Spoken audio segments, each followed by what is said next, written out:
ॐ त्र्यम्बकं यजामहे सुगन्धिं पुष्टिवर्धनम् उर्वारुकमिव बन्धनान् मृत्योर्मुक्षीयमामृतात्। हर हर महादेव।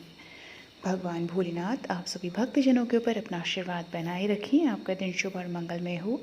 श्रवण कीजिए रवि प्रदोष व्रत कथा का। एक समय सर्व प्राणियों के हितार्थ परम पावन भागीरथी के तट पर ऋषि समाज द्वारा विशाल गोष्ठी का आयोजन किया गया। इस सभा में व्यास जी के परम शिष्य पुराण वेता सूत जी महाराज हरि कीर्तन करते हुए पधारे। सूत जी को आते हुए देखकर शौनक आदि 88,000 ऋषि मुनियों ने खड़े होकर उन्हें दंडवत प्रणाम किया।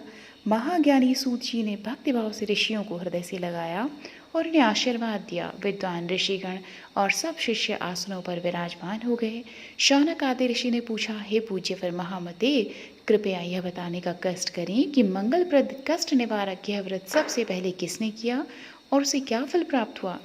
श्री सूत जी बोले, आप सभी शिव के परम भक्त हैं। आपकी भक्ति को देखकर मैं व्रती मनुष्यों की कथा कहता हूँ, इसलिए ध्यान से सुनो। रवि प्रदोष व्रत कथा के अनुसार एक गांव में अतिदीन ब्राह्मण निवास करता था। उसकी साध्वी स्त्री प्रदोष व्रत किया करती थी। उसे एक ही पुत्र रत्न था। एक समय की बात है, वह पुत्र गंगा स्नान करने के लिए गया। दुर्भाग्यवश मार्ग में चोरों ने उसे घेर लिया और वे कहने लगे कि हम तुम्हें मारेंगे नहीं, तुम अपने पिता के गुप्त धन के बारे में हमें बतला दो।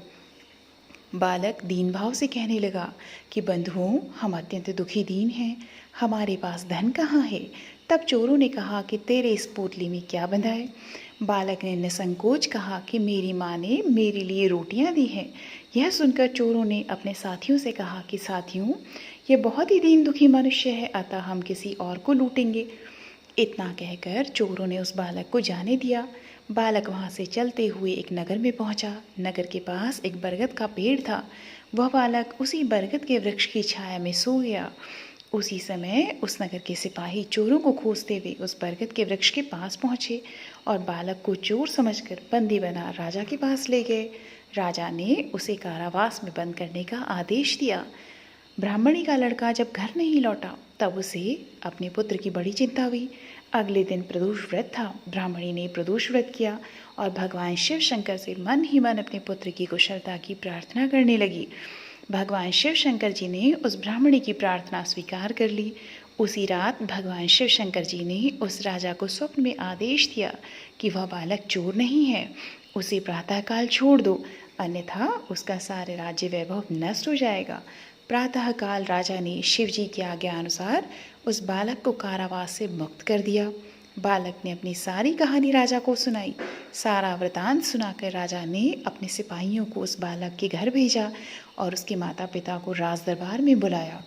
उसके माता पिता को बहुत ही वो भयभीत थे। राजा ने उन्हें भयभीत देकर कहा कि आप भयभीत न हो, आपका बालक निर्दोष है। राजा ने ब्राह्मण को 5 गांव दान में दिए जिससे कि वे सुखपूर्वक अपना जीवन व्यतीत कर सकें। भगवान शिव शंकर की कृपा से ब्राह्मण परिवार आनंद से रहने लगा। अतः जो मनुष्य रवि प्रदोष व्रत को करता है वह सुखपूर्वक और निरोगी होकर अपना पूर्ण जीवन व्यतीत करता है और उसके जीवन में खुशहाली आती है। तो सभी भक्तजन प्रेम से बोलिए, ओम नमः शिवाय। हर हर महादेव। जय माँ गौरा।